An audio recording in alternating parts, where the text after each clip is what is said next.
right. Welcome back to another episode of the Big and Small Media Podcast. I'm Zach. I'm the small one. And I'm Darren, the big one. Yes. As he flexes for the non-video audience. That's right. Had to flex on him real quick. Summer's coming. Hot boy summer, thick boy summer.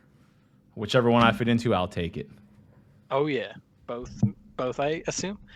And I hope. We're joined once again by Mr. Brett Neithamer. How are you doing? Doing all right. Thanks for having me on again. No problem. Hell, you're like a third co-host at this point in time. Right. Oh, you guys. You're too kind. It's been a lot of fun being doing these little guest spots for you. I love it. Well, we appreciate it. I mean, you have a lot of similar tastes and insight and stuff, so it makes sense. And you also did go to school for film and True script writing and all that shiz. Yes, that did happen. So we have like a professional opinion on the podcast. Yeah. Quote unquote. Two normal nerdy dudes and then a pro. And an educated opinion. Not too educated. Well, listen, if none of your opinions are peer-reviewed, I don't care about them. That's a good point.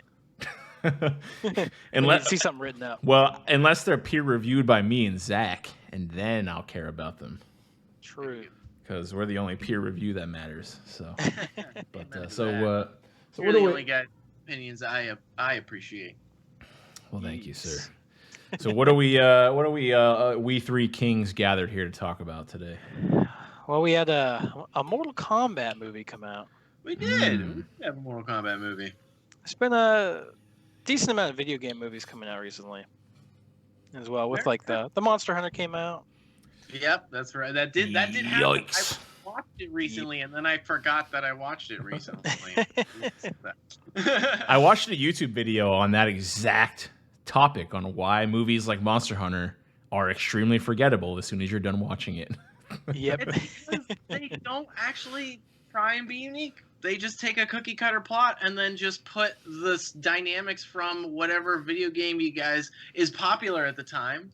But it's like they don't try and make a unique product. They have like this weird, like it's like a puzzle piece. You know what I mean? It's just a puzzle that they just put these pieces in. It's like, oh well, we already have a standard plot here. A goes to B, B goes to C. Let's just make A related to Monster Hunter and B Mila Jovovich. Exactly. The main premise of the video I watched was basically that movies like that, like Monster Hunter, they basically do nothing to like set up like an emotional connection to any of the characters. Like they don't really do anything at all to like do that. Like I heard that like in Monster Hunter, Mila Jovovich's character is just like OP from the start, so you have no reason to like care or sympathize because you're like, well, yeah, she just kills everything no matter what. So there's no fear, there's no doubt. So when you're introduced to her and her like squad, because it's so weird. Like that movie starts and it's like you're almost like, oh man, like in the opening 5 minutes, you're like, this has potential. This could be okay. Like it's really ridiculous, but it's like Tony Jaa and like a digital cat creature and Ron Perlman with an absolutely ridiculous anime like haircut wig thing, like staying a ship in a desert being chased by like a monster, and you're like, okay, this is absolutely outrageous, but like I could get behind this. And then it like hard cuts to like modern day Mila Jovovich as like a soldier in a Humvee, and I'm like, dumb. Like, and all the soldiers, they're not even like they are if you just took a computer and just asked it to write soldier characters based on every single soldier character you've seen in every bad movie. Like that's exactly that, what yeah. like dialogue is literally just like, I'm too old to die young and stuff like that, and you're just like, oh my god. Got Danny Glover there. I'm too old for this shit. Yeah. Right? Right. Yeah. Have you had any other video game movies come out, really? Sonic the Hedgehog. I mean, that did come out last year. That's right. I actually haven't seen either of those two movies. So I heard Sonic was actually pretty good. Yeah, I actually liked that movie. It was fun. Yeah, it's not perfect, but it is in its heart is in the right place, and it's definitely a step forward. And also Pokemon Detective Pikachu, I think that's true. Yeah, fantastic. Kind of. I mean, it wasn't necessarily like strictly one video game. It was just kind of like the Pokemon world, I guess. You know, Detective Pikachu is a video game. I guess it is. Yeah. Yeah. So, It sure is. Yeah, no, I think that was an excellent, I like Detective Pikachu. video game, adaptation. Oh yeah. And listen, It was good. my brother, who is the resident Pokemon fanatic, he liked that movie. So Yeah, Great. I seal enjoyed of, it. seal of approval. It had Ryan Reynolds, which is always a plus. Yeah, True. I was actually like really, really concerned about whether or not, like, I love Ryan Reynolds and I love Pokemon, but I was just like, I don't know, like, is it gonna work? Like, is that combo, is hearing Ryan Reynolds' voice come out of Pikachu like actually gonna work? And like, it did, and I was like, oh yeah, this plays off really well. I mean, he's no Danny DeVito, but I get it. Danny DeVito's overhyped in my opinion. I don't get the hype. He's just goofy as hell. I don't get the hype. And then Sonic had James Marsden in it, who's a beautiful man. And Good Jim old- and Jim Carrey, And Jim Carrey, that's right. Jim which Carrey's- I heard it was like a return to form for Jim Carrey in that movie. Yeah, it's a return to some classic he was Carrey great. form. He was great, yeah. I'll have to watch that movie. I still haven't seen it, so It's pretty fun. It's pretty good, yeah. Yeah, maybe not I'll try every to joke watch it lands, soon. but I also thought Ben Schwartz was a very good choice for Sonic. Personally, Oh yeah, he has like the perfect voice for that. It's really good. I'm really excited for the second one. Knuckles and Tails are going to be in it, so that's awesome. Spoilers, Darren. Spoilers. Well, that's all right. I mean, I could only imagine a sequel would have those, big name characters from the franchise in there. Right. So. All right. Well, I guess we could jump on this Mortal Kombat now. Yeah, then we got Lead a into Mortal it. Kombat movie. We did get a Well- Mortal Kombat movie. Yeah. Yes. How many years? So- The first one came out in 1995, I think, right? Yeah. So Yeah. like 26 years or some BS. And Yeah. then, It's been a long time, sequel happened in '97. It happened to which Yeah. is atrocious. I just watched both of them, and like the first one has a few charming elements, like Robin Show, he is Liu Kang, like no doubt about that, Yeah. and stuff. But like, man, a lot of elements of that first film really just don't hold up that well anymore. it's And pretty- you watch it's the second pretty one, rough. and you're like, what am I doing with my life? Yeah. Like the first one's fun and campy, and has some pretty good casting for the most part and stuff like that. the Liu Kang versus Reptile fight is still fantastic. Reptile looks a little wild, but Yeah, he does. I don't know. I know he kind of looks like this in the game, but he looks kind of wild in this fucking new movie too. So I actually Yeah. really liked his design in the new one. I thought it was a very accurate portrayal of the reptilian form that he has in the game. yeah, I didn't mind him in the new one, but I've always been far more partial to the ninja reptile. that's over why- the, lizard one, but that's why I said what I said, because I also Yeah. prefer I wish we could have seen up a little bit of that aspect of him, see him turn into a lizard or something like that. But right, be a ninja and take off the mask or Yeah. get knocked off or something. He's like the reptile But, creature or whatever. So, But before we jump too This- far ahead, I guess just in general, what did you guys think of the movie? Did you like it? Did you not like it? What do you say? I have really mixed feelings on this movie. I think some of the stuff they did with it was really neat and fun, but I think a lot of it has the same problems that most video game movies do, where the plot's kind of just nothing. The plot really isn't there, and what's there is really basic and bland. And To my be biggest fair, problem, my Sorry, go biggest problem ahead. with my biggest problem with the Mortal Kombat movie is that they never do Mortal Kombat. It doesn't even happen in the movie. None of the tournament happens. yeah, they have a makeshift tournament. Yeah, they force him into a tournament. Yeah, but they don't even have that. It's just I'm going to kill all these guys before the tournament starts, and that's the whole movie. So I'm just Well, like, yeah. I'm just gonna. pull and raid and force him into a makeshift tournament at the end. So Like, I'll just I interject. know it's I Yeah. know it's nitpicking, oh yeah, they kind of have, but to be fair, that they attempt that at least. So I'm just gonna interject real quick. Not gonna explain my standpoint, but I'm just gonna say real quick. I agree with you, Zach, on that point. But there's another side of me that understands why they did what they did. But I'll explain whenever I get to my thing. But I agree with you Right. to an extent about the fact that there was no actual tournament. There was no Mortal Kombat tournament in the Mortal Right. Kombat movie, which is Right. kind of weird. Yeah, they set it up as like the premise of the movie in the trailer. It's like there's this big tournament that happens every century, and they got to gather people and all this stuff. Yeah. And then they show fighting and stuff in the trailers against people, but then that never, like, none of those was actually ever a tournament or like anything Right. like that. But like Yeah. you said, Brett, it was them being forced to do it because Yeah. they're gonna die otherwise. But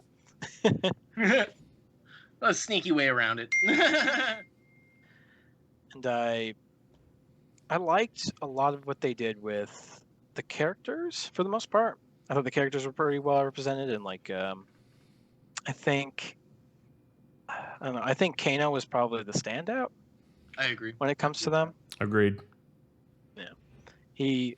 I would say Kano, Scorpion, and Sub-Zero are like the three characters that hold this movie up. For sure.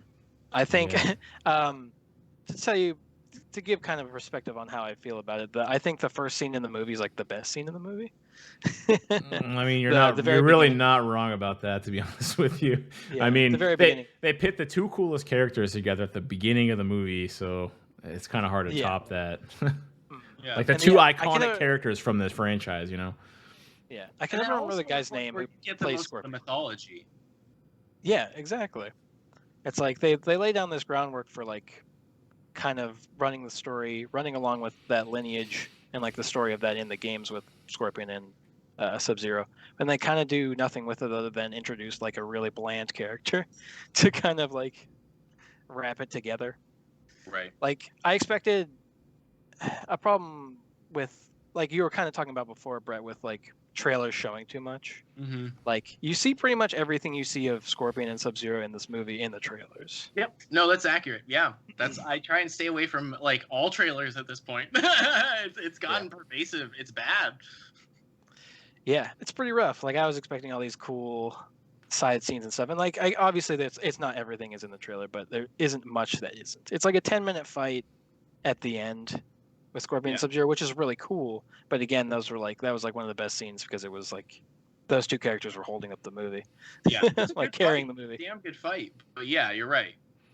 There's a very large reason why the fight at the end is just extremely lame. So you guys might know why I'm saying that, but there's a part of that fight that's really stupid and lame. There's someone who shouldn't be there. Yes, for sure. and he's doing things that are absolutely stupid. Like Yep. Like just punch in the ice. like for fighting 10 icicles. He's fighting icicles. Like what the fuck? Well, he's Hello. trying to save his family. Yeah, I'm when he- sorry. He cares about his family. What? Like how hard can it be? He's literally fighting ice. Like what? All right, let's get into. Since we're there already, let's just talk about Cole. What do we think about Cole? Well, He's hold a on, new hold on, character hold on, brought hold into on. this series. Before we get into that, Brett, just real quick, did you like the movie? Did you not like the movie? That's true. Yeah. Oh, I like the movie. Actually, the more I watch it, the more I like it. I do have like it's not perfect by any means. But like compared to what we got, I think it's a massive improvement. But B, I also like I understand why certain changes were made, and like I get like I didn't love them, but it was like, I get it and I'll accept it and move on, because I think, and I'll get into some of that at a later point, but it's just like I understood why certain changes needed to be made to some elements, and I was okay with it. And since I enjoyed the characters and the fights and stuff for the most part, I enjoy it. It's not perfect, but I like the movie. And then to piggyback on your next question, Zach, how I felt about Cole. I didn't hate him, but I didn't love him. He was just kind of there. I was like, fine. I felt that he fit well enough into the established Mortal Kombat lore. Like, I could very easily see him being a new downloadable character for the game, and he would fit perfectly in with the rest of the characters of the game. Like, that is both a compliment and a detriment, because A, that means, he did a good job of being a character that would be in the game. But B, he would be just one of the forgettable characters of the game. Like, he wouldn't be one of the first guys I'd choose. Like, he was there, he did his thing, I'm fine with it. But if they kill him off in the second movie, that's cool.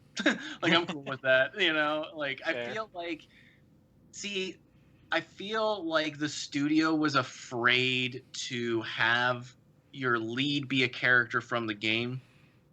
So I think they basically pulled what they did in the first Hellboy movie, which is like Hellboy is your main character, but you're introduced to him through that like FBI agent guy kind of thing in the first film. And then what happens in the second film? They start off by saying, oh, like he's gone. I sent him to Antarctica. And now Hellboy is the focus of the film. So I feel like that was maybe a studio note of like, we need an original character so that audiences that have no idea what this is will have like an easy entry point into the franchise. And like, I understand. That's one of those choices. Like, I understand it. It was like, I understand why it was made. It's not my favorite choice, but you know, it is what it is. And, yeah, I could very easily see them murdering his ass in like a fight scene in the second movie. That's fair. How do you feel about him, Darren? So just in general about the movie, I enjoyed it overall. I mean, it was a martial arts fight movie. I mean, anybody who likes action movies would probably like this movie to some degree. So it wasn't like egregiously bad or anything like that. Like I said, I kind of agree with your point, Zach, where the whole lack of a actual Mortal Kombat tournament, like in a Mortal Kombat movie, was kind of weird. But at the same time, like I said, I kind of understand why they did it, because you know it's come to light that there's apparently a lot of like sequels, at least a couple sequels. Like it's supposed to be maybe at least a trilogy. Which if they kick off the Mortal Kombat tournament at the very first movie, then like sequels could be difficult, unless like unless the intent would be that the tournament takes place across the span of all three movies, which might be a little bit of a stretch. I could see them being able to do it for the second two movies, like the tournament takes place across the next two movies. But this movie was just kind of like your classic, Iron Man 1, Captain America 1, just a, origin story almost for all these people. Yeah. So, so that's kind of why I was like, it is annoying that they didn't have a Mortal Kombat tournament. I kind of see why they didn't, because they want to be able to milk this for a couple movies, at least 3 movies. So you start off the main tournament in the first movie. It's going to be tough to fill that across 3 movies. So I get that. And so I didn't really knock it too much for that. I heard some people complaining about the acting, but I didn't really think there was anything bad with the acting so much. But so overall, it was good. I enjoyed it. I had a fun time watching it. So as far as Cole goes, I don't think I really liked him, to be honest with you. He was disappointing to me, because he was like, he was, Hanzo's, descendant, and I was like, oh, he's gonna be, he's Scorpion, he's gonna be the next Scorpion, and he just I actually thought that too. Grows a suit, it grows a fucking suit of armor, and I'm like, what the fuck is this? Is dumb as fuck. Like, hello, like the armor thing was really disappointing to me. I was like, this is his aura or whatever the fuck. Some armor. I was reading a thing, and that's how the design of that is like the recurring theme. Now, whether you like this or not is whatever. But the design of it was so the what's the actual term? The blade that he throws. I can't remember. It starts with like a kunai, maybe. Yeah. So it has a specific like wrapping around on the handle. Oh, okay. And so the armor is supposed to be like the wrapping. And that wrapping is also the same as the braiding and the wrapping of the baby basket that his daughter is in the beginning. And the representation is like, it's basically supposed to represent like the protecting of the family and like that kind of stuff. And so his armor, the same pattern. That is what we in the industry call a stretch. Yeah. I mean, they didn't do anything to emphasize that in any way. Yeah, he just had it. It was purely a visual thing. Yeah, I had to look up an interview to find that out. Yeah. So like, I kind of thought like they had this main character who ended up getting like a stupid ass aura, and like he was a useless fighter because he like didn't have the passion anymore, and it's like, all right, man. So. Like, he seemed like such a useless character to me. Yeah, like he was chosen because of his lineage, and it's like, well, then someone just fucking kill him. Like Sonya Blade, just fucking kill him or something. I don't know. Right. That also is kind of an odd problem inherent with an origin story, is like because of that. It's like you can't exactly like, because he has to have this arc of like, because like thematically and dramatically, if you have a powerful lineage, the dramatically you make the person that's supposed to embody that the opposite. And then, of course, dramatically, we watch him earn that right back. However, if we're doing this origin story with a character that's been created for a franchise that we already know all this shit about, it's like we don't give a shit because we don't care about the character, because we as fans are simply watching for all the other characters in the movie. You know what I mean? It's like, so I feel like maybe, and this is all conjecture, but like maybe he'll be a little cooler in the sequel because he will have learned his shit by now. Like, who knows? But like again, they spent a whole movie trying to get him to the point where he was like worthy enough to even be in the tournament, right? But that was one of my big problems with him too in this movie, was I feel like he never got to that point. I don't feel like there was any point in this movie where he was like worthy of that title, where he was doing anything that mattered. During his fight with Goro, they specifically show that when he has some ability to take damage and then like send it back, but he never uses that again. That's the entire movie. Yeah, that's true. He used it once against Goro, and his daughter had to be like, I use an uppercut for some reason because he didn't know how to fight, I guess. Because he didn't do it earlier in the movie, Zach. Come on, he could have won earlier if he would have used the uppercut, and then he did it, and he won. Why does his daughter know better what he should be doing than him? As dumb as that is, for me, I was perfectly acceptable with those moments in this film because, to me, it felt like it actually felt like I was playing Mortal Kombat. Because those uppercuts in that game are insane. Because you have that moment where Liu Kang keeps sweeping Kano's leg, and he has that line where he's like, "Is that the only move you have?" Like, I felt like, as dumb and cheesy as they were, the film did an okay job putting in those moments of making me go, "Oh yeah, like I feel like I'm playing the game," like kind of thing, and like, to, you know. Take it for what it is. Like it's it's just weird. It never felt like he really progressed at all. Like I feel like he had a lot of help during all of his fights. Like even with Goro, he only even got a chance to win because his wife like axed him in the side. Right. Then he was able to. In all the other fights, he has people helping him and stuff. But that's fair. Yeah. I guess in the next movie they could try to improve that, but I just felt like he was so just nothing in this movie. So I'm guessing your overall opinion on Cole is you didn't like him that much either. Yeah, mine's pretty bad. Yeah. But I don't understand why he makes like weapons with his stuff and like doesn't really do anything with that either. But he kills Goro with it. Yeah, I guess. And then that also kind of pissed me off. We get to the point where he's just punching ice again for like forever with it, and I don't know. I thought that whole thing with Goro was so shoehorned. Like, how did that useless motherfucker beat Goro? Isn't he like a prince of some like crazy fucking place? Like, hello. Yeah, he's a prince of like his species. Yeah, like, and then this useless fighter who has no will to fight except for, I guess, his family, which is fair, I guess, but still, I don't think he probably should have been able to beat Goro of all people. I think the Goro fight could have been extended. I think they could have had maybe he could have beaten who was the other one? General what's his face, and no, who was the one who recruited Kano? I forget what his name is. Cabal. He could have probably beat Cabal or some stupid shit like that.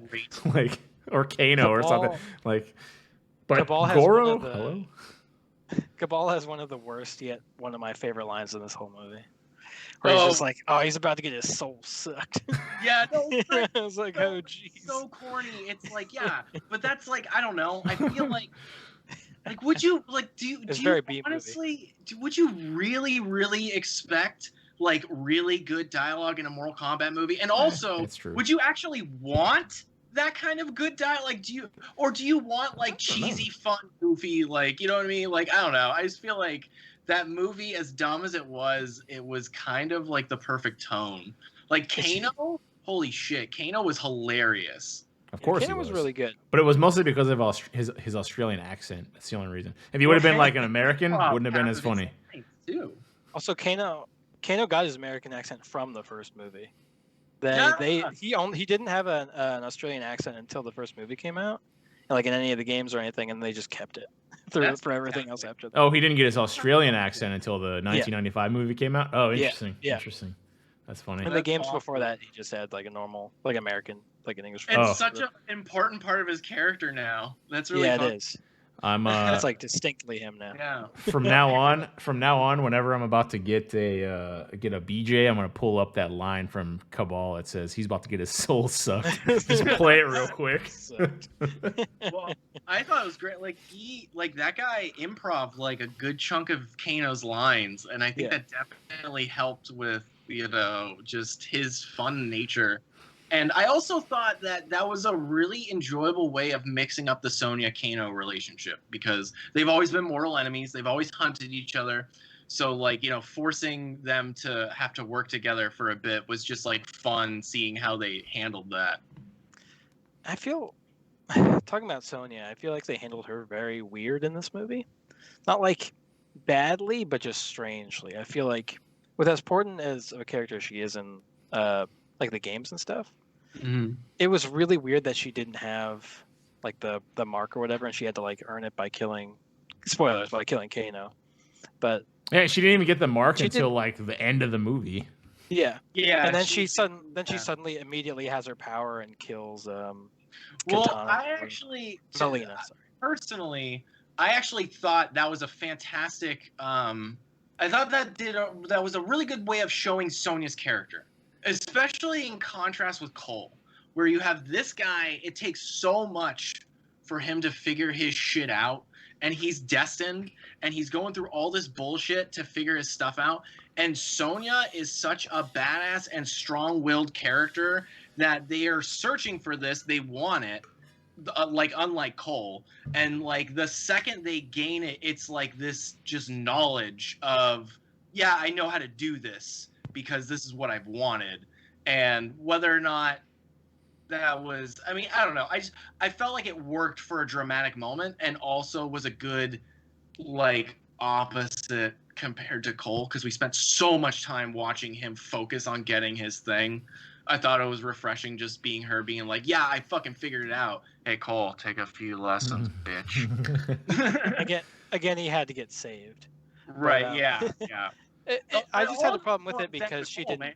Yeah, I just had a problem with it because she didn't get to do anything with it. She like one shot Melina and then it was over. She like never used it. That's fair. Yeah, no, they definitely could have. It'd be handy to have that, And then one thing I thought was funny was Cole's the one when they're like Raiden takes them to the void and Cole gives them the like rousing speech, which is like really. It's just like, okay. Freaking poser. In case you forgot, Kano has a laser eye now. Yeah, right. But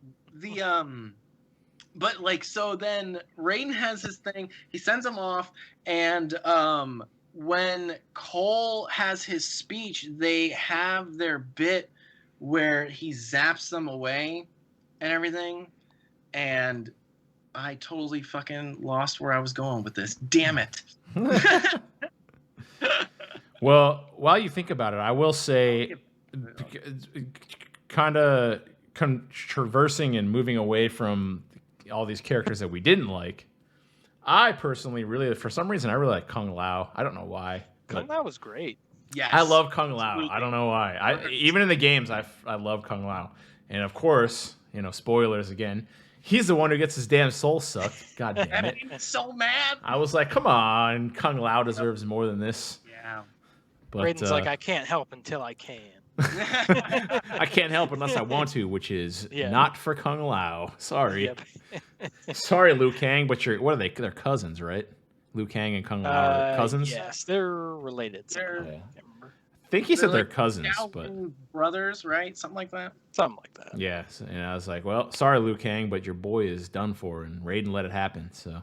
Yeah. But, I mean, Liu Kang got one of the best moments in this movie. Oh my god, yeah. The fatality he got, like, on Cabal? the coolest fatality, yeah. It was awesome. Yeah, him and Kung Lao. Yeah, the two coolest Kung Lao had a pretty cool fucking fatality. Fucking cut that lady in half. Son of a bitch. Yep. Yeah. I had no idea. Like, I was not expecting to see that. And also, I was not expecting to see it the way it was done. Like, I expected them to do something less, like, magical, I guess, and just less magical. Yeah, because like I don't know, I expected them to just like have a hat with a blade and that was it. So he would use it in like Slicer. But the fact that like they had the little extra element of like he can control the hat, like it made it much more like in the He game. does. He does like his hat teleport at one point. He does in Yep. the games and stuff. Yeah, Cool. that was nice to see. Kung Lao was underrated character. That was one thing I think the film did a really good job of, and that was even if a character was only in it for just like one scene, like Reptile, they made sure of using the most of them and at least showcasing some of their signature moves and like the tongue and the acid and that kind of stuff and the invisibility and like making sure that Kung Lao had the moments with his hat and teleporting and stuff, and like to the point where like they're not just using their signature moves. Like when Kano throws his fist, like that's like exactly the way Kano fights in the game. It's just like when you press like X for like a regular punch, and when Liu Kang does his little leg sweep thing, like that's like exactly how he does it. And I just thought that extra element of like just that attention to detail, like that just showed like how much they actually like put into that, and I really appreciate that. Yeah, definitely. What did we think of? Oh God, I keep wanting to say Shao Kahn. It's not Shao Kahn. Shang Tsung. Shang Tsung, yeah. Yeah, I liked him. I think the movie could have used more of him. Yeah, there were really weird moments in the movie where he had like a synthesizer or something on his voice that would just like cut out sometimes. It was really weird. If you notice when they first show him. And he has like Cabal and all the other people around him. He's talking to them like from his throne. Right. And he has like some weird audio distortion stuff on his voice. Oh, and then like yeah. he like cuts to looking at somebody else, and then the distortion's gone. And then he like cuts back and it's there again. And it's like it's just like an editing mess up or whatever. But it like really threw me off when it happened. I don't think this guy's as good as the one from the first Mortal Kombat movie. I agree. He's like one of the other golden choices from that movie.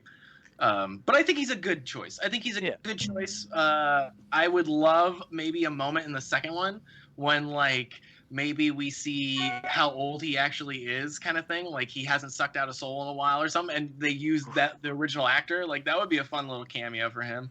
That would be cool. Because he was in Mortal Kombat 11.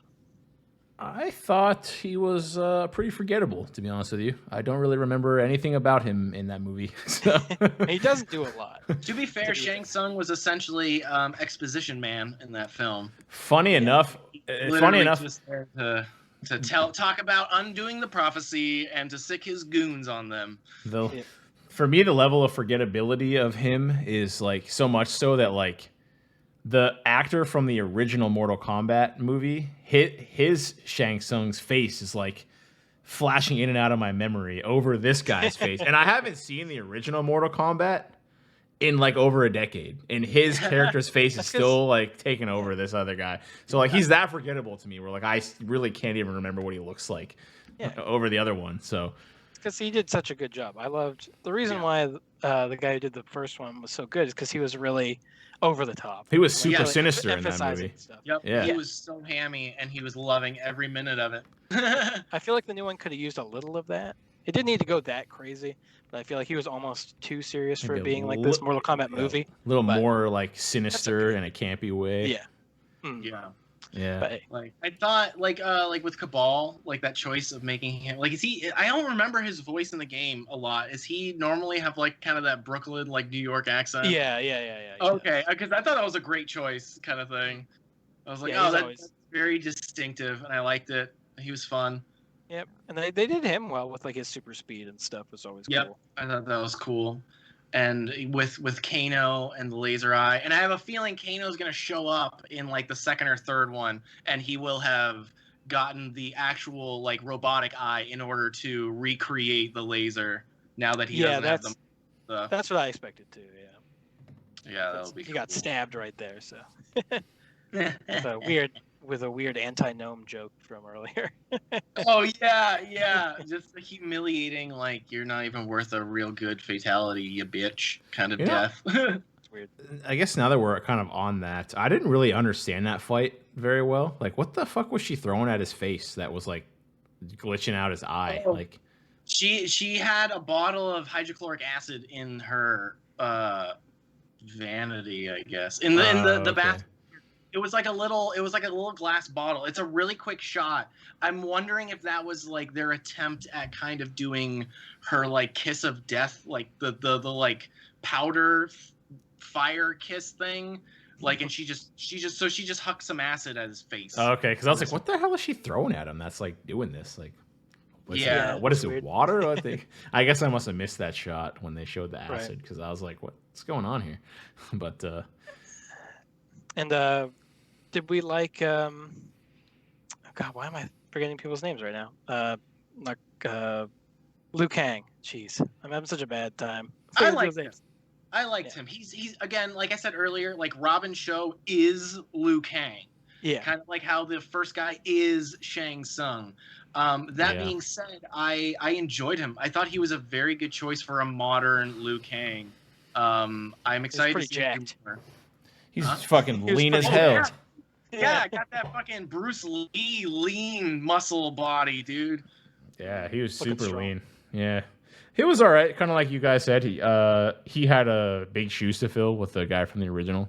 So like almost like same thing. It like almost becomes forgettable in my mind because like when I think of Liu Kang in a Mortal Kombat movie, I think of the original guy, and like I can't. Right. You know, he can't. He won't get out of my mind. So you know, that's fair. I must be in love with him. I don't know. Yeah, it's hard. It's definitely hard with some of these iconic, actor pairings and stuff. It's like, God help whoever they get to play the new Wolverine, because Bill or Professor X with like who's gonna live up to Patrick Stewart, dude?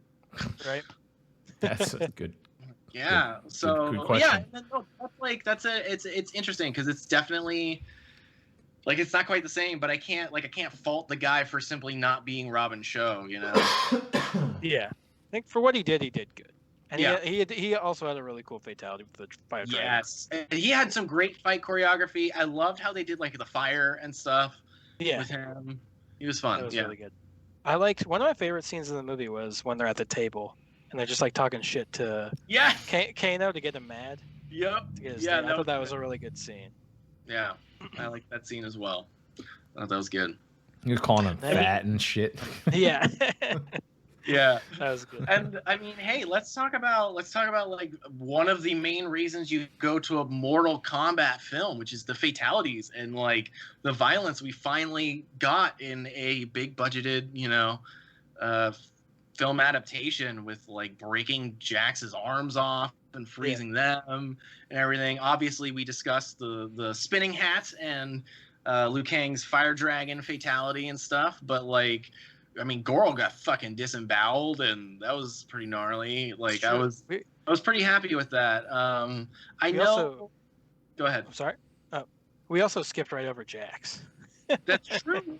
We did. I feel like he's also very forgettable. I feel like they really did him dirty in this movie. I feel like I thought that the Sub-Zero scene with him was really cool. I think the way he lost his arms were great. Like, it was a great way to do that.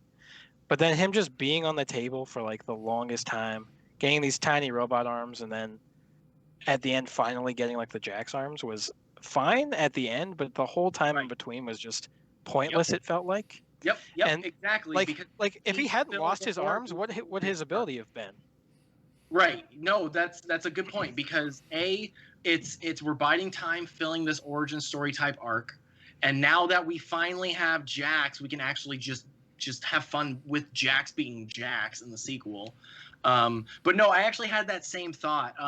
I was thinking maybe the logic behind it was like what they kind of need in the moment or use the most. Like Jax always was like big with his arms kind of thing. So it's a possibility, but I actually that he would have, gotten the same ability. But it's funny you brought that up, Zach, because I actually had the same thought where I was just like, I'm curious if he hadn't lost his arms, would that have been his thing? Yeah. Right. It's like a tech romancer or something. Yeah, I don't know. He's another forgettable character for me. His scene where he lost his arms super predictable. As soon as I saw that he was fighting Sub-Zero, I was like, Sub-Zero's going to freeze his arm and break him off. How else is he going to lose his arms, you know? Like, it's either now or later, and now seems like the perfect time. So, like, I kind of saw that coming. It was pretty easy to predict that. But it was still cool, but it was just predictable. Yeah. As the resident big man, Darren, how big was that dude? Was he pretty strong looking? He's pretty big. I mean, the other thing I didn't like about his character was, for some reason, he's fighting this guy who can control water and turn it into ice. And he seems to think that his, like, tours in the military are going to help him against that. Because he literally says, I done 6 tours or whatever the fuck he says. And I was like, you think this guy who's throwing icicles at you fucking... Dude, he literally just froze your bullets right in front of his face. You think he cares about that?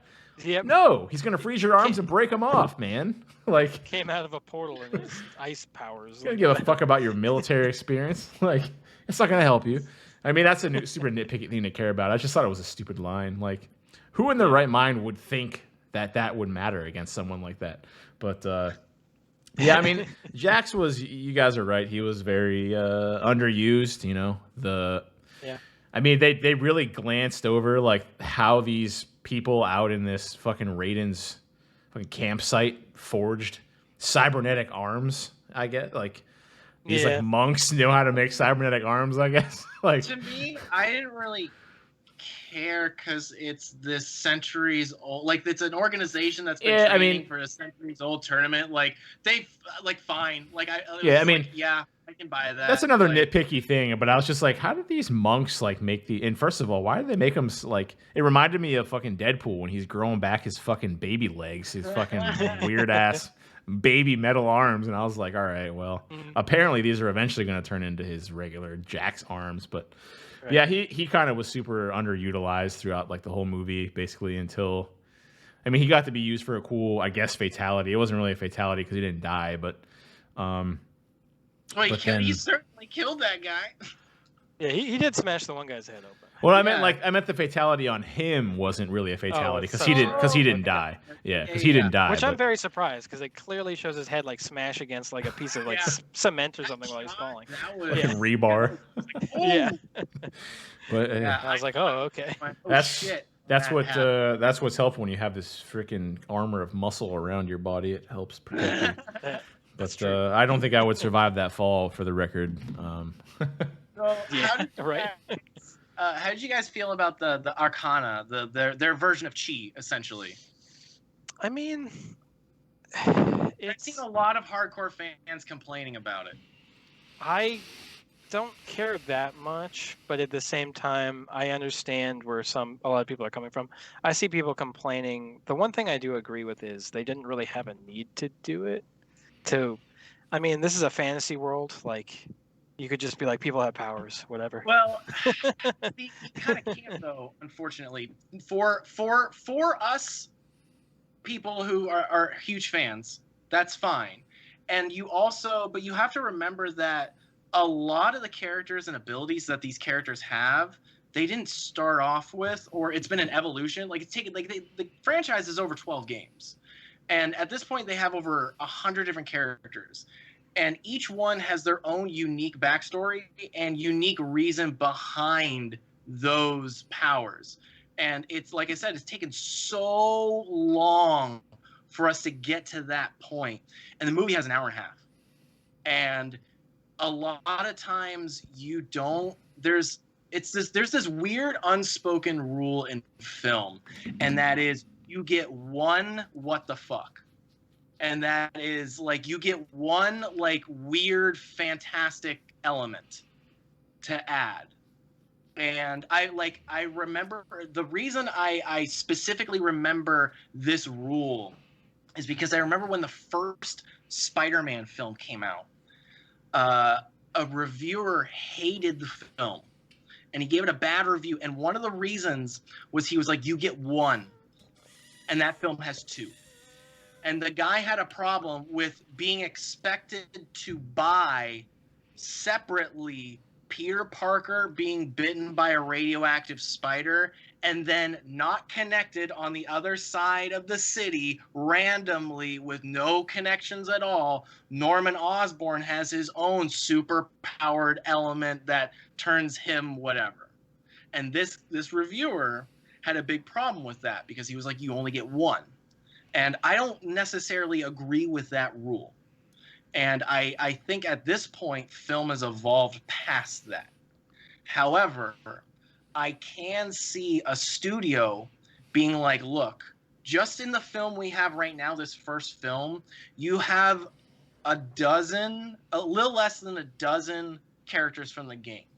And each one has their own power. Raiden is a god of thunder. Shang Tsung is a immortal sorcerer. Sub-Zero controls ice. Kung Lao, I don't know if in the game his hat is the thing that helps him teleport or if he just has that ability, but he can do all that shit. Cabal has super speed. Goro is a big giant monster. Natara is a weird vampiric lady. Jax, and then you have the technologies things, which is Sonya's wrist blasters, Jax's arms, Kano's laser, and Cabal's like breathing and whether or not his speed is related to that. That's a lot. And that's a lot to individually say, like, okay, so we have these people, they have this technology, and then you have this guy, he's from Outworld, and he can do this because he's a sorcerer. But also simultaneously, you have these people that are like, it's a lot for an audience to take in. And especially an audience that may not know what the hell Mortal Kombat is. And so that's like one of the big things that earlier I was like, I don't necessarily like love that idea. However, as a screenwriter and knowing that in a film, you have to simplify things for the lowest common denominator. And like, so I get it. Like, I get why they made that decision. You know what I mean? Yeah. I get why they did it too, like obviously. And we know for a fact it was the studio's decision to put Cole in. Like they talked about that. Yeah. Because they wanted like an audience surrogate, basically. Yep. To be in there. A lot of these decisions are essentially the studio trying to cover their ass and just make sure that even a person who has never heard of Mortal Kombat and just came in off the streets would be able to understand and enjoy the film. Which, like, there's a lot of good decisions made behind that, but there's also a lot of like unnecessary ones, like Cole, Yeah. Yeah, like it didn't really bother me that they did that. Again, I just feel like the majority of people who are going to be watching this already know what Mortal Kombat is. But again, you still got to pander to like the people who wouldn't. Yeah, so. It's interesting. I mean, it's definitely something I wanted to bring up because it's something that I've seen a lot of people like. It's torn the fan base, and like I think that is something that just comes with the follies of adaptation. Like, unfortunately, like there's gonna be some odd things that you like do when you adapt something, and like with the whole thing with like a plot and like a lot of people complaining about the plot. It's like, well, yeah, you're like, yeah. They didn't really have the tournament. Apparently, according to the writers, the plan is first film pre-tournament, second film tournament, third film post-tournament, and then a fourth Johnny Cage like centric movie, and then go from there. I'm sure they would love to have a million of these movies. But like, yeah, I think as a starting off point, like it makes sense. Yeah.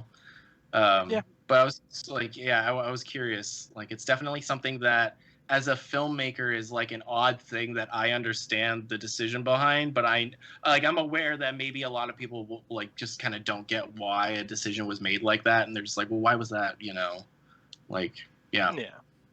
So my question would be, why are the fans, like the game fans, like angry about the Arcana thing? So my question it's just because it's not a real thing in the game. Right. So is there like a different explanation in the games as to why people have these like magical powers, or they just do? Individual things. It's like Jax is just a guy from the military who had his arms blown off, and then like the military, he was part of an experiment and they gave him metal arms. Sure. Like, and then Sub-Zero and Scorpions is pretty much exactly like the movie did, with like Sub-Zero's clan being able to, like, they've just, I don't know how or why, but they have developed the ability to be able to control ice, and then with Sub-Zero going to hell, he then learns to control Hellfire, and that's how he gets his shit and stuff. You mean Scorpion? Pretty sure or... Cabal's... Scorpion. Or sorry, Okay. I'm sorry, yeah, Scorpion. I'm pretty sure Cabal's speed is simply the suit he's wearing. A lot of the explanations in the Mortal Kombat games are very vague. They're very vague and not very well defined for the most part because there's a trillion characters. Cage has a weird like energy kick, and it's really funny. I was actually just watching Mortal Kombat Legacy, which was a great web series. And on the Blu-ray of that, they have like special features, and they talk to the creators of Mortal Kombat, and even the creators are like, Johnny Cage is just a person. So if you were to adapt him under normal circumstances, like, he wouldn't have these abilities. We just gave him that because Scorpion shoots a fucking spear out of his arm, and we need something for Johnny Cage to be able to like stack up with that in terms of a fighting game. So like a lot of those like weird abilities like aren't even meant to make sense. They're literally just there. Well, so that a lot of them doesn't like a lot of them aren't explained because, I mean, the first game is just a fighting game with no real story, and they all had these abilities, and then it wasn't until like the 5th or 6th game where they actually started doing like real story modes. And then by then you know the characters, and you're like, I just already know they do this. Yeah, so I don't care about why. Yeah.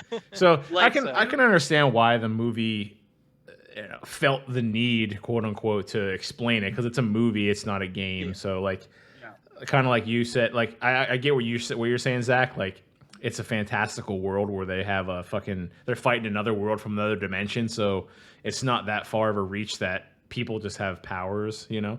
But I can understand why, you know, to some smooth brains, they need to know why, you know, fucking Sub-Zero can bend ice, and why Jax has robot arms. I get it, and why, you know, Kano has a laser eye. But, you know, all that stuff could have been explained the way they were in the games. Jax, you know, has metal arms from the military. Kano, same thing. He got a laser eye from the military. You know, they could have done it that way as well. The Arcana thing was kind of weird. Like, Kano can shoot a laser out of one eye, and that's his... It's so random, you know? Like, why only one eye? So, like... but, I mean, it wasn't one of the main complaints I had of the movie. I was just like, whatever. They're just trying to explain how people have their powers or whatever. So, whatever. It's say it, move on with the fight. Yeah, right. Again, I understand why people don't like it and why they're fine with it. So whatever. Yeah. The whole training sequence around them trying to like unlock their Arcana was kind of dumb, but they had to fill a hour and a half time slot. So. It was, to me, it was almost just like, it was like the character was going through the tutorial on the game. Like he was in training mode, literally. I did really like the spam of the sweeping kick though that people do in the game to like stun lock somebody. That was pretty good. That was pretty good. Yeah. But other than that, the Arcana thing was indifferent. The training surrounding it was kind of lame and annoying. But I get it. They kind of had to create a tournament without having a tournament, so the training fights all added to that fake tournament that they had to set up in this movie. So it makes sense. But yeah, I mean, it was whatever. Yeah, so neither here nor there. Just kind of a Cole's Arcana was dumb as fuck. I'll stand by that. It was dumb as hell. What? I said Cole's Arcana was dumb as fuck. So we want to talk about Sub-Zero and Scorpion. Hell yeah, boy! I love the actor they got for both of them. Actually, I think they were fantastic choices. Yeah, I love the guy who was Scorpion was he was Silver Samurai in the Wolverine, and he was also, more importantly, in Last Samurai with Tom Cruise. Nice. It's true. He's also in Avengers Endgame for like 2 seconds. Was he really? Yeah, he's the guy Hawkeye kills when he's like the Ronin. Oh my God, you're right. You're so right. That's funny because that actor looks so familiar, but I'm like, I don't know what the fuck this guy's in. He looks so familiar. He's in a million things. He's also in Westworld season 3. Isn't he also in 13 Assassins? He must be. Awesome. He's got to be in something else that like I'm gonna fucking pull up. He's in Rush Hour 3. He's Jackie Chan's brother. Oh shit! That's fucking crazy. Oh God! Yeah, he's in a lot of stuff, and he's a fantastic actor. Yeah, I love him. And Anytime he then- shows up in a film, I'm very, very happy. I think the guy who did Sub-Zero was, I think he's in the Raid. He Yep. I think that's like the other thing I Yeah. know about. He's the brother in the Raid. Which also Yeah. an amazing movie. If you haven't He's seen it. also in another movie that's on Netflix that Joe was talking about. I forget what it's called, but The Night Comes for Us or something like that. something like that. Yeah. Yeah, I guess it's really good. I've been meaning to watch that. I added it to my list. I just haven't. Yeah, I've been meaning to give that a watch. It's supposed to be insane. I have not heard about that, so I don't know. Definitely have to put that on the list too. It looks like Taken meets The Raid, essentially. Ooh, that sounds crazy. Yeah. But yeah, I think they did really well with Sub-Zero and Scorpion. I mean, I feel like they kind of have to, them being like the poster boys essentially for like the series. Yeah. But I think they did them really well. I'm sad Scorpion's not in it nearly as much as I was hoping he would be. I feel like we're definitely going to get a lot more Scorpion in the second one. I hope so. Yeah, it's weird the way they did it at the end, where he's like, you continue my legacy or whatever, and I'm just like, please come back. Oh God! If the second one is the tournament, I betcha, he's gonna be part of Quan Chi's team for NetherRealm. Yeah. I betcha Quan Chi will show up with him and Noob Saibot, and he won't even know that he's fighting alongside Undead Sub-Zero. I actually loved how they did. I don't think it will be Undead Sub-Zero. I think it'll be the Sub-Zero, like his brother. I think it is. Who becomes? Oh no! But isn't Noob Saibot in the games? Like, isn't Noob the first Sub-Zero that gets killed or whatever, and like Quan Chi brings him back? Yeah, you're right. Yeah, if they put Noob Saibot in, then you'll have that. I think they'll also bring Sub-Zero back, but like as the good version. Yeah, the good guy version that they have in the games. Yep, I think that's gonna be dope. Because I just like I mentioned earlier, I rewatched the originals before this, and like his brother, the good Sub-Zero, he does show up in the second movie for literally like 3 minutes, and so does Scorpion. Like it literally makes no sense. He just pops up and he goes, "I'm here to help," and then Scorpion appears. They fight, and then they both just disappear from the movie. That's it. Like sounds right. They're like, "Here I am. See ya." I also really like how Sub-Zero in the beginning of this movie was like, he had like almost like serial killer slasher vibes, where he would kind of just like show up and be scary, and then just like disappear again, and like he was like this looming entity. Yeah, I like which was that. Kind of cool. I appreciate that. They kept him like in the shadow, kind of thing. Yeah, I thought that was cool. Yeah. The movie that I recognize the guy who plays Scorpion from the most is the movie Life that came out somewhat recently. Oh, right. With like Ryan Reynolds and Jake Gyllenhaal. That movie's actually pretty good, actually. If you guys, I did like that movie. I never saw that. It was good. That's one of the ones I missed. It's pretty good. It was good.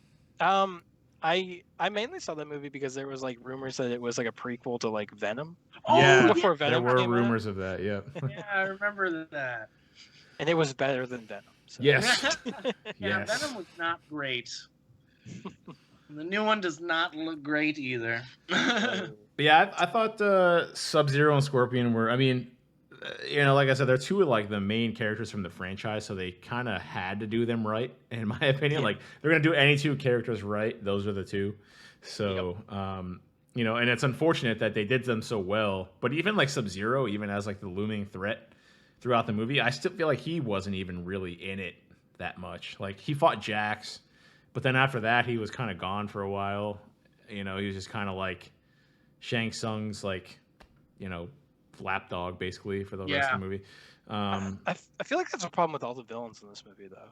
I feel like they're all just none like, of them got a lot of screen time. Yeah, they're all just Shang Tsung's it's gophers. Shang Tsung and Kano were like the two. Well, Sub-Zero because he's like the heavy of the physical. But you're right. Like they're all essentially Shang Tsung's lackeys.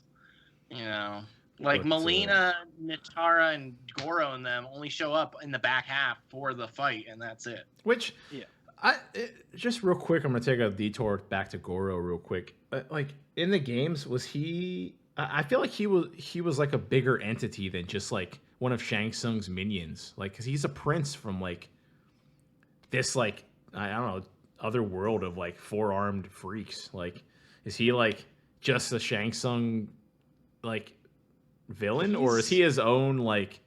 He's kind of always been under Shang Tsung, but like I don't know, he doesn't really control him. He's kind of just there because he wants to fight. He Yeah, seems but like he wasn't has he the potential to be like so much more of a main villain than just like a lackey. wasn't he like the second to in the original game? If I remember correctly, Shang Tsung was the big bad, and Goro was like the second highest in the tower. Yeah, he's like right before you fight. It's Okay. Goro and then Shang Tsung, Okay. and then the second one brought in Shao Kahn, and then like by the time you got to 3, they brought in like Kintaro and Motaro and all them. Yeah. And they were just like Goro fill-ins and Shiva. Yeah, just like a weird remember centaur her. dude. I mean, Goro, because Goro's really cool. It just kind of sucks. It is. Like I feel like he has the potential to be like, a main villain on his own. I also Yeah. kind of felt weirdly that the CG on him in this movie wasn't great. Like I thought he looked Well, fine in some shots, yeah. but some he looked Bro, really weird. he looked exactly like the fucking Hulk, dude. Exactly. His head looks exactly like the Hulk, dude. Watch did it look a again lot and look like at his it, yeah. face. He looks exactly like the Hulk, dude. Exactly. Well, Mark Ruffalo. I'm serious. Brett, it sounds like you watch it a lot. And next time you rewatch it, look at his face and really look at it, and he looks exactly like the Hulk. I'm telling you. I'll I could check see it that. out. Yeah, it's interesting. I But, mean, yeah, it's very interesting. It's funny. Just as I mentioned before we started recording, I went through the Mummy trilogy, and it's just funny going back through those because those are some really early example, especially the first one. One of the earliest examples of a fully CG character, and it's fascinating because we've come a long way in CG, but we've also really regressed in terms of in the 90s and early 2000s CG. It was harder, and I don't know how, but you can tell that the artists had to work a lot harder in some of those older movies. And you can just tell that nowadays, because digital art is easier to do and cheaper to do, studios don't spend as much time on it. And one of the big things is lighting. Like if you go back to like Jurassic Park and the first 2 Mummies and stuff, the texture of some of these characters and the skin may not quite look right, but what helps sell it in the moment is their lighting. And Lighting's very important. yeah, it's extremely important. And I feel like one of the biggest issues with like almost all modern CG is they don't put the time into the lighting. Like even big like Marvel and DC, like some of their green screen is straight shit in these $300 million films. You're like, oh look, there's Tony Stark's floating head because his entire suit from here down is CG and he's standing in front of a green screen. And you can tell because the lighting is, his face is lit differently than his suit, and it's lit differently than the background. And like it looks funky. And it's because they didn't put the time into it, because the idea is it's cheap and we can do it fast now. And so it's interesting. I feel like we've had a weird reversal where if you look at a lot of older CG films, they look really good while the movie is rolling and while you're watching it, because the lighting is what sells it. But if you press play, or excuse me, you press pause on CG Imhotep, you're going to go, oh, yeah, look at how it doesn't quite fit with this, and look at how like the skin doesn't quite have the right texture, because you're focusing on it. But when that effect is meant to be viewed moving, right? Yeah. So old school CG was meant to be best viewed in motion and not still frame. I feel like we've reversed, and a lot of modern CG focuses on, if you pause it, it looks fantastic. If you pause some of the new Jurassic Park movies and you look at the detail on some of those CG dinosaurs, it's incredible. But the second you press play, the lighting changes and you can tell it's a CG dinosaur. And I feel like that was maybe the problem with Goro. And it possibly may have been their schedule. I mean, the film also, it had a $55 million budget, which is solid, but, you know, it's no Marvel film. So they had to delegate what, you know, money they had to their effects guys. But I think, so yeah, it's like, if you pause Goro, he looks fantastic. But when you see him in motion, his lighting doesn't quite look, he looks a little shiny. His skin looks a little bit rubbery, you know? It kind of has that, like, you can just kind of tell look. And I'm sure the guys did the best they could with the time and money that they had. And since this film did really well, the sequels will definitely get a better budget. So hopefully we'll get better CG. But yeah, Goro, it was one of those things where I was like, ugh, yeah, some shots did not look great, but I'm sure it was kind of like the best they could do. Yeah. Sorry, I kind of went on a ramble there. No, you're good. Speaking of the Mummy, I mean, never look at the Scorpion King. Yeah, that's like the epitome of bad CG. So I think I don't know if we'll ever get good CG anymore. We don't ever get good CG. We get better, graphically animated stuff in video games. That's what the way to go now if you want to see like rings. So my theory, to piggyback off what you said, Brett, not only did they have to work harder on CG back in the day, they had to work harder because they had to sell it as a new movie technology. Yes. They had to sell it back then. Now that it's sold, they don't give a fuck anymore. They're like, all right, everybody knows CG is going to be in this shit. We don't fucking care. Give it some good texture, make it look pretty good. But other than that, we don't fucking care. Everybody already knows it's going to be in this. This is the new way of the world. We don't have to sell this shit. But back then they had to sell it or else, if they couldn't do it well, if it didn't look good and they didn't do it well, then we would have kept going with, and I kind of wish we would have kept going with practical effects because goddamn, I love a good practical effect. So and that's why like some of those movies like the Lord of the Rings trilogy still to this day has some of the best visual effects ever, because Peter Jackson was smart and he blended real model making and miniature work and actual physical things and then used CG to enhance and fill in the gaps, like supplementary, instead of simply simply just relying on CG alone, right? Yeah. But that unfortunately sold CG, and now we get the fucking half-ass CG now because then nobody cares anymore. So it's funny, and it's funny you brought up like the Iron Man example because, like, I obviously just watched through all the movies again with my girlfriend, but every time Endgame comes on, there's that one scene where Spider-Man swings in at the end, and that always throws me off because you can tell it's just kind of like a really clunky looking CG. Yeah. Because like the mask comes off and it looks like his head's just floating there. Yep. It's like, I feel the kind of same. strange. In Infinity War, there's the moment where Thor lands and then the Hulkbuster suit opens up and Mark Ruffalo goes, "You guys are screwed now," and Mark Ruffalo's head like floating. And I'm just like, and honestly, any scene where Tony Stark is talking from inside of his fucking helmet, I mean, I don't know how they could have done it any better, but it looks fucking god awful every time. But what's really fucked up is go back to the first Iron Man film. Yeah, they had full suits on them. Damn near seamless. It's so good because A, they had to work harder to sell it, like you said, Darren, but B, it was also like it was the first. So comparatively, you had a lot less like time in the suit and stuff. So the CG artists had to focus on like less. Like we spend 12 hours focusing on 10 minutes of digital footage as opposed to 2 hours. 2 hours. Yeah, exactly. Right. His suit in Iron Man 1, like anytime he's in him, like even with his mask and stuff off, looks amazing. Like it's like he's wearing that suit. That's what it looks like. It's like we hit the CG in like 2008, 2009 kind of thing. Could see that. And then it was sold, and then everyone was like, well, now we can just fucking be lazy with it because it's sold already, baby. I was looking at recent. I was just looking at the history of the Academy Awards for best, digital effects and stuff, and I was shocked. All 3 of the new Planet of the Apes films with Andy Serkis were nominated, and not a single one of them took the Oscar for best visual effects. Those movies look amazing. Yes, that is an example of what you can actually do with modern CG if you fucking care. Yeah, those are the epitome of like good modern CG right there. Yeah, those movies are incredible looking. Like whether or not you like them as movies, which I do, I think they're fantastic, but they look incredible.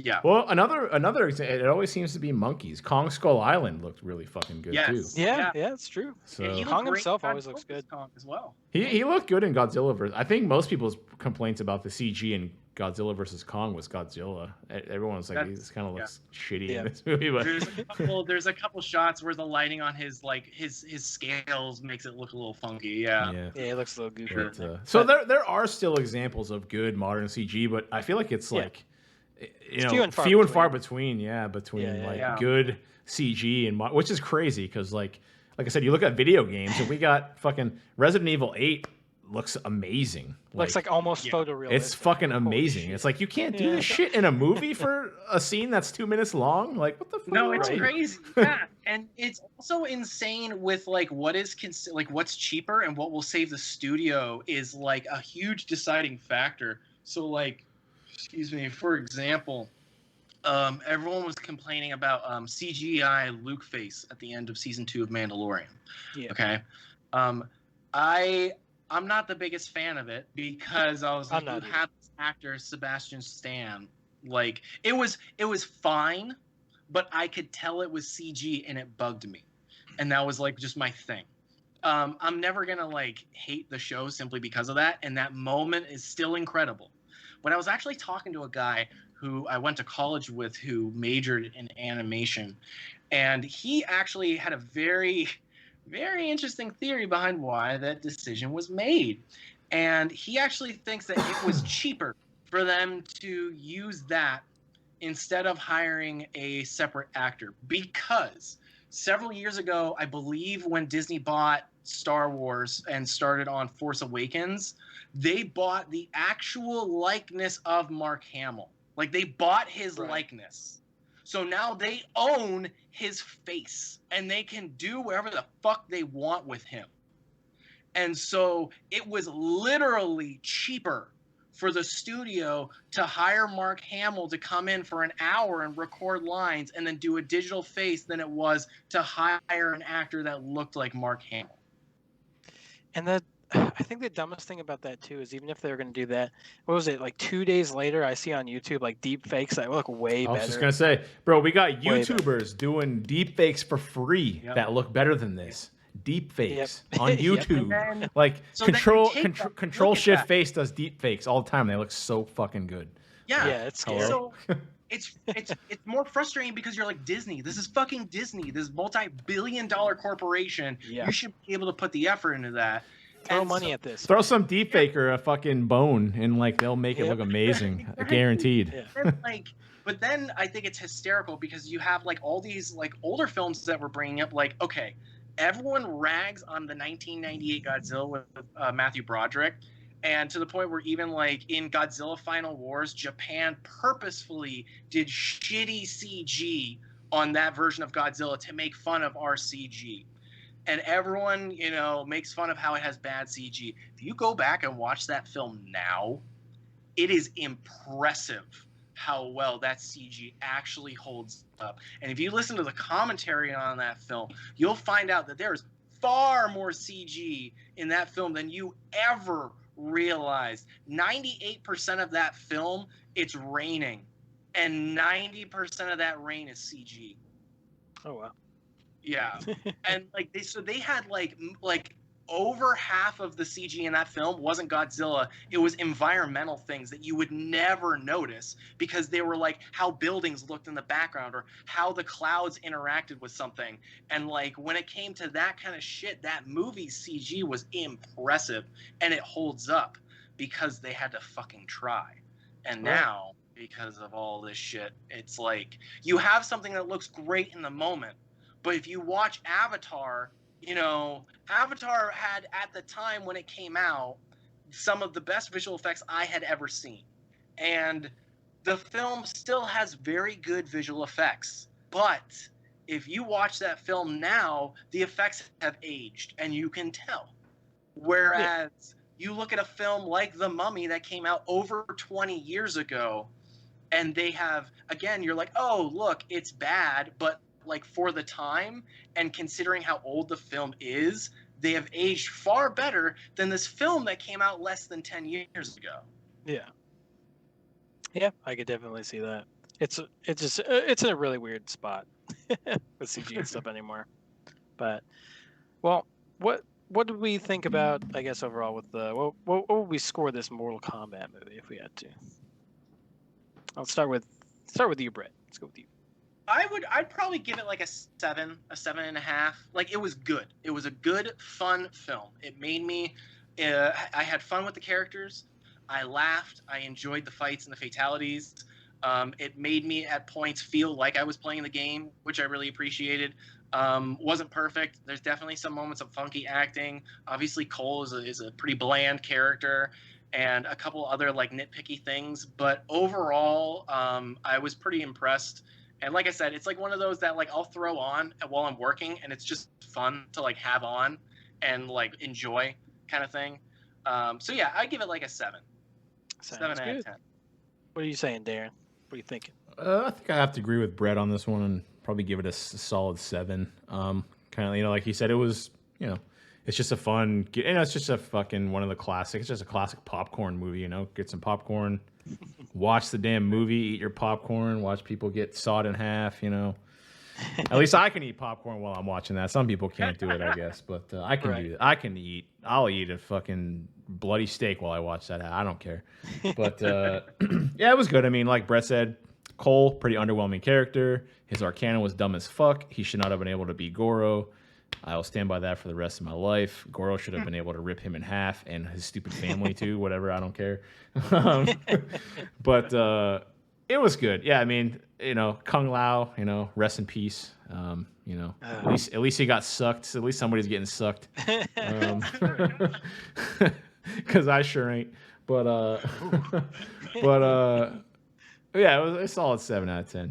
The ending was kind of lame. Cole fighting icicles was. I know he was trying to save his family, but watching Sub-Zero fight Scorpion and then watching Cole run around, he should have turned his damn suit into an ice pick. I don't know what was he doing. Right. But but that was kind of lame. But the ending was a little underwhelming. But I know they're trying to go for sequels, so for now, 7 out of 10.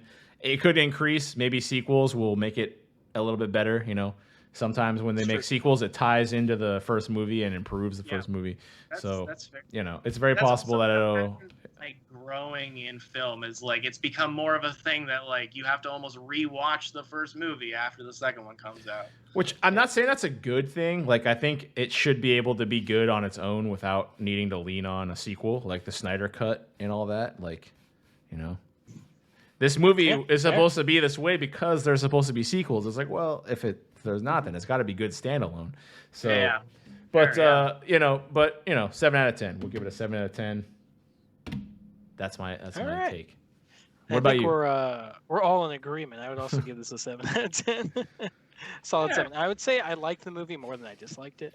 So, for all the same reasons we pretty much talked about. I agreed. Enjoyed the characters for the most part. The plot was dumb, but Cole was dumb. But for the most part, it was fun. I enjoyed watching it when I did. And I will watch a sequel. Sequel comes out, I'll watch it. Yep, yeah, man. I want to watch Shao Kahn crush some man's skull with his fucking hammer. I know. I want Shao Kahn. Shao Kahn's cool. It's gonna be dope. I was thinking about that. Who could they get? I think Dave Bautista wouldn't be a bad Shao Kahn. That'd be kind of fun. Yeah, that'd be cool. I like Dave Bautista. So. Wow, you guys want to whitewash a clearly Asian character, guys? Oh my god, he's like a lizard monster. You're gonna get our freaking. You're gonna get us freaking canceled over here, bro. Oh jeez. I mean, we've already been canceled. I'm pretty sure. So. Listen, Shao Kahn is clearly some kind of Asian name, so sorry. White people can't have Asian names. Sorry. That's true. It's a rule. I'm pretty sure. I'm pretty sure. But no, and yeah, I just want to go back to my review. I know that my review was a 7 out of 10, and then I proceeded to complain. But that's because those are like probably my only complaints. Otherwise, I really liked the movie. I had to get my complaints out of the way. I had like 3 complaints, and then I really liked the rest of it. So. Yeah. And that's fair. 3 complaints. 10 minus 3 is 7. So there you go. There you go. Yeah. Nice. Math is powerful. But yeah, so overall enjoyed by all of us, which is good. Yeah, I think this is the first time we've all had the exact same score too. Yeah, which is good. some. I think we were pretty close magic. last time, though. We were pretty close on were really Godzilla close. versus Kong, I think. Yeah, we were all. That was more of like just like a personal like. Yeah, because Yeah, you're we're all like like a 0.5 away. yeah, you're kind of like a fanboy, so you gave it a little bit higher of a score than we did, I think. But you had a little bit of a bias there, so That's fair. That happens. yeah. I But, mean, bias is real. So Yeah, it's true. Cool lizard versus monk. And I think we were talking about the next episode. We'll talk about Invincible, which I am very excited about. Yeah, that will be an insane show to talk about. which Yes. Brett, I mean, I know you're not technically an official host, but you're more than welcome to come back for Yeah. that one if you want. I mean, we could make you an That would official be host fun. if you want. Yeah, man. Just let me know, and I'll be happy to come back for you.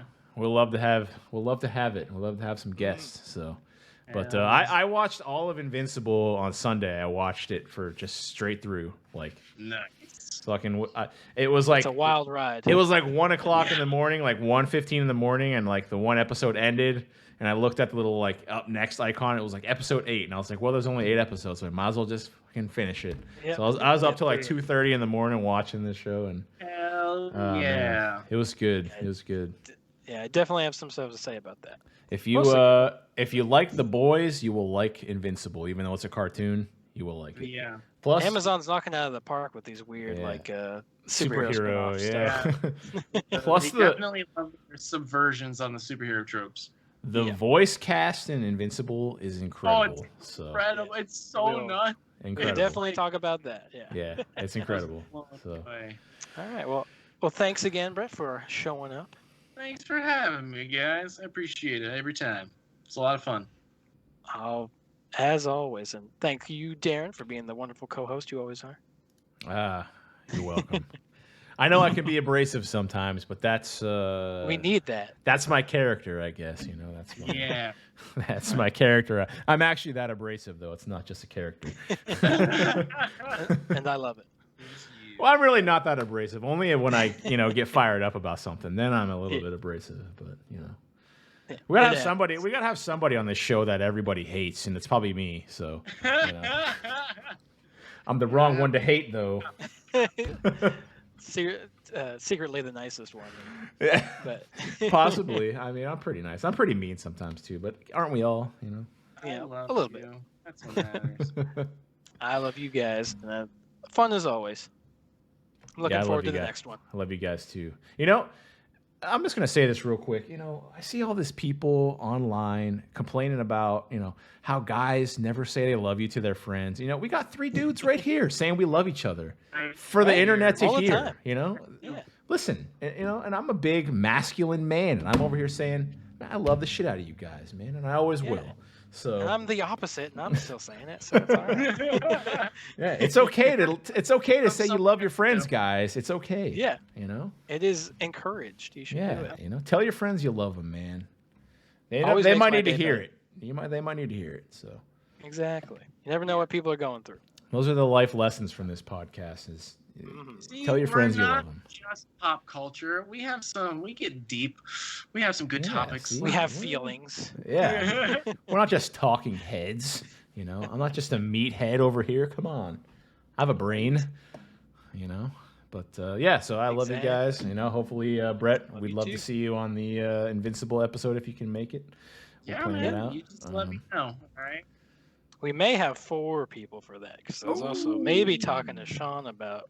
Well, you wanted to talk about it too, so. We got a I know you guys are foursome. Rivals, Ooh, Oh yeah, you know it. I mean, that's a good thing, though. We'd love to see the rivalry in here. Yeah, that'll be good. But All right. cool. Well, also just a real quick thank you to the audience out there. If anybody's still listening, I know we're kind of taking forever to get these episodes out, but People are busy. Life is we're all crazy. adults. We work normal jobs. This isn't our full-time job, so we're not Joe Rogan. We don't get to just talk to people every day and make $100 million off Spotify. So, Maybe someday. maybe someday. But for now, we all have jobs and we all have lives that Yep. don't revolve around this. So we do our best. But thank you for sticking in there and listening, and we appreciate it. Yep. Always appreciate it. And once again, Brett, if you want to plug yourself or anything. Well, thank free you, to. sir, for teeing me up like that. Yeah, for any of you who have not listened to any of the previous podcasts that these guys have done with me on them, I am part of theholygoof.com. That is theholygoof.com. We do a bunch of different pop culture type stuff, movies, TV, film reviews, music, anime, all kinds of stuff like that. We have a fantasy football podcast as well. Just all your fun needs all over there on the site. I have my own section over there called Brett's Flicks. I do movie reviews, both written and filmed. We have a YouTube channel, so go over to YouTube and check us out over there as well. Sounds like a bunch of nerds, but I love it. You know it. Oh, and one final thank you to you, my friend Brett, for featuring us on your Holy Yes, Goof very much website so. this month Very as what Mad Ones is what it's called, Mad correct? Ones, Mad yes. Ones. All Part of right. the month of May's Mad Ones. All right. Yeah. No, I've been pushing hard to try and get you guys on there, so I'm really happy that it all worked out. Well, we appreciate greatly you, appreciated. Yeah. Definitely deserve it. appreciate the spotlight there, buddy. Friends working together. You love to see it, right? Yeah. You boy. Fantastic. Yeah, it was, made my heart very very happy when that happened. So thank you. Yeah, well, I'm glad. Made my penis very happy too. Oh, That- and that there as it well. is. There is the Yes. required sexual. The real thing that was happy. Yep.